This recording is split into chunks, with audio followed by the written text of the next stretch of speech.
The West Virginia Medical Examiner's Office has identified the person found in the Ohio River on January 5th near the I-470 bridge. The person has been identified as 37-year-old Wheeling resident George Zachary Ladakis.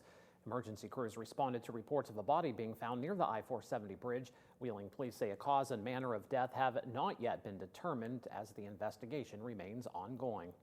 Well, 7 News is your local election headquarters. If you're considering running for office in West Virginia, you now have a chance. The candidate filing period is currently underway. Anyone interested can file in person or by mail, but if you're mailing it in, your paperwork needs to be postmarked by January 31st.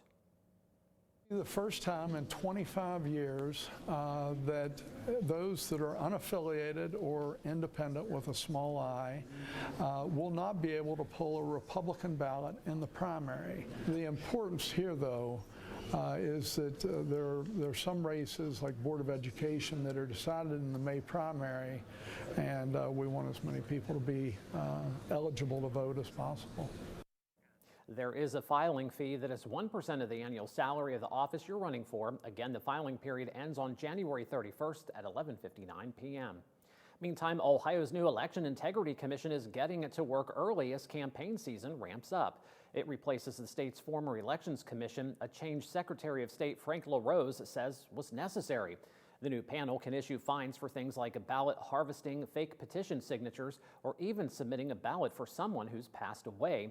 Violations LaRose admits are rare, but says shouldn't go unpunished.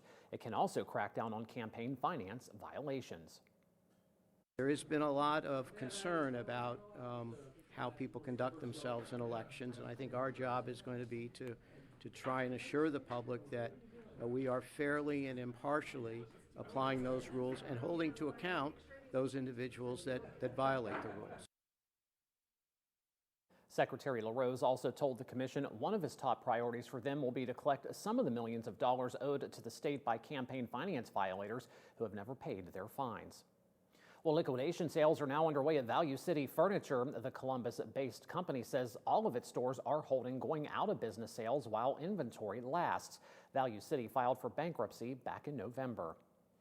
Meantime, Governor Mike DeWine says more than $97 million will go toward improving road safety across Ohio. The projects are funded through ODOT's Highway Safety Improvement Program and will impact 27 counties. East Liverpool and Columbiana County is getting $1.9 million to reconstruct 2.5 miles of the city, adding new signs, sidewalks, pedestrian crossings, lighting, and more. ODOT officials say these upgrades are part of a push to reduce serious and deadly crashes on Ohio roads. And remember, for all of the latest local and national news, you can always head on over to our website at WTRF.com. You can also follow us on social media. With a look back at some of this week's top stories, I'm John Walkup, working for you.